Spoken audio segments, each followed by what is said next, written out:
आज देश का युवा कितना परेशान है, कितनी मुश्किल में है। पेपर लीक होते रहते हैं, बेरोजगारी है, महंगाई इतनी बढ़ चुकी है। इसकी चर्चा हम सदन में क्यों नहीं कर रहे हैं? आरक्षण के साथ जो हो रहा खिलवाड़ है, उसकी चर्चा हम यहाँ क्यों नहीं कर रहे हैं? महिलाओं की बात होगी, बड़े बड़े ऐलान होंगे, मगर उनकी परिस्थितियों को सुधारने के लिए कोई ठोस कदम यहाँ क्यों नहीं उठाया जा रहा है? इन्हीं दरवाजों के बाहर खड़े होकर पत्रकार तरह आपने कहा कि आरोप मत लगाइए बगैर तथ्य के, तो मैं बोलूं कि नहीं बोलूं? नहीं, बिल्कुल नहीं। नो, आप उधर की बात मत बोलो। आप जल्दी से बोल लेते हो, सदन में जो कुछ भी बोले हैं वो तथ्यों से बोले। आपको हर चीज ऑथेंटिक करनी पड़ेगी, इसलिए आप तथ्यों से बोले। अच्छा सर, बड़े बड़े शहरों में प्रदूषण है, लेकिन हम इस सदन में बैठकर सिर्फ छोटी छोटी बातें करेंगे। जी, जो अतीत की बातें हैं ना, जो बार बार आप चाहते हैं कि हम पीछे देखें, लेकिन हम आगे भविष्य की बात, वर्तमान की बात, जो असली समस्याएं हैं उनकी बात न करें, ये छोटी बात होती है। आप में हिम्मत है तो भविष्य की बात करिए, हिम्मत है तो बात करिए कि बेरोजगारी क्यों है, कि पेपर लीक क्यों होते हैं। आप चेयर को एड्रेस करें। आपको अच्छा, खत्म कर लेती हूँ, चेयर के एड्रेस करो आप। अध्यक्ष महोदय जी, सच्चाई ये है कि इनका शासन दमन का शासन है। इनकी राजनीति दिखावे की राजनीति है, इवेंट मैनेजमेंट की राजनीति है, चुनाव से चुनाव तक राजनीति है, तरह तरह के ध्यान भटकाने वाले मुद्दों की राजनीति है। वंदे मातरम इस देश की उन्हीं उम्मीदों की गुहार है जिन्हें आपका शासन हर रोज ठुकरा रहा है। आज भी सरहद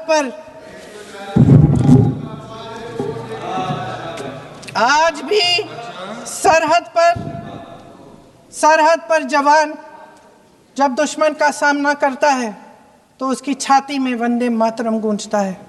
आज भी जब हमारा खिलाड़ी अंतर्राष्ट्रीय खेलों में जाता है तो उसके दिल की धड़कन में वंदे मातरम होता है।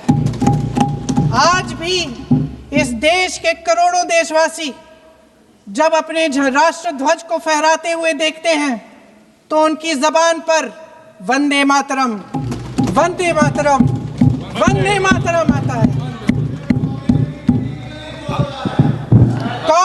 कांग्रेस के हर एक अधिवेशन में 1905 से लेकर आज तक सामूहिक तौर पर वंदे मातरम गाया जाता है। आपके अधिवेशनों में गाया जाता है कि नहीं, ये बताइए। आज एक बहुत ही वरिष्ठ सांसद जो विपक्ष की तरफ बैठे हैं, वो एक दल के नेता भी हैं। उन्होंने हमसे एक सवाल पूछा।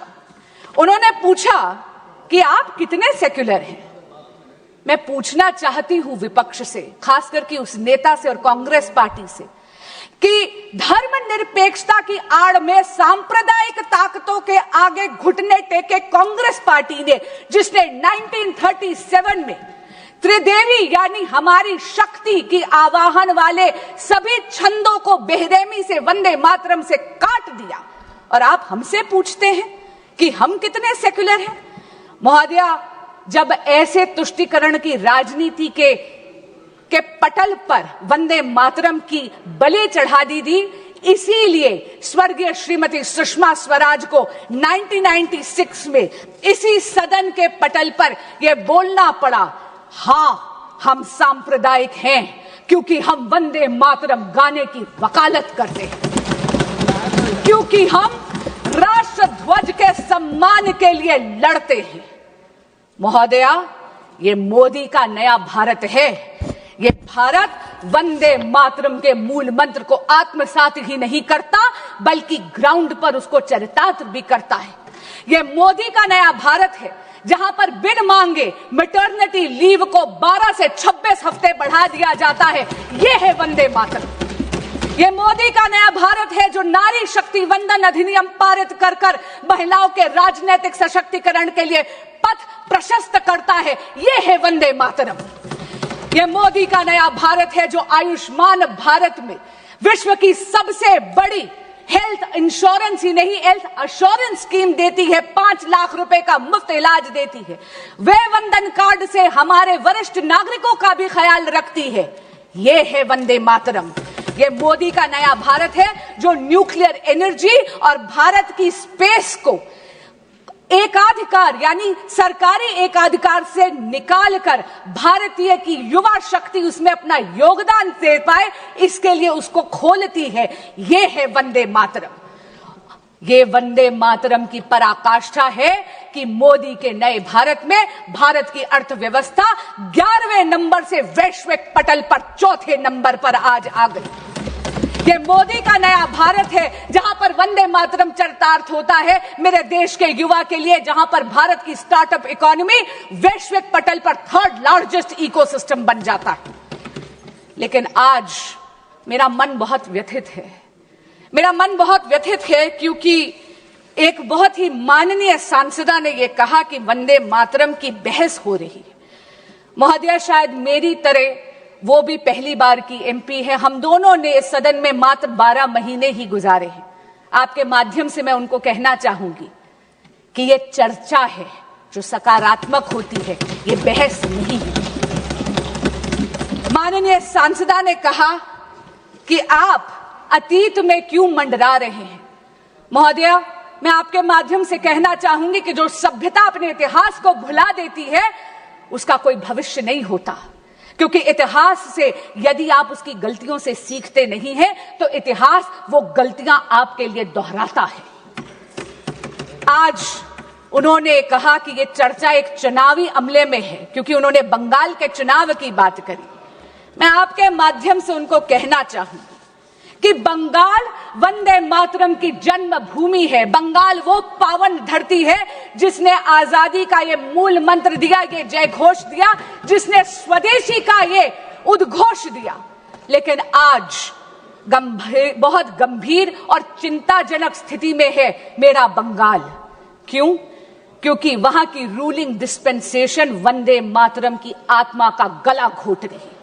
आज राजनीतिक स्वार्थ के कारण राजनीतिक हिंसा बहुत ही गहराई से वहां पर जड़ें पकड़ रही है।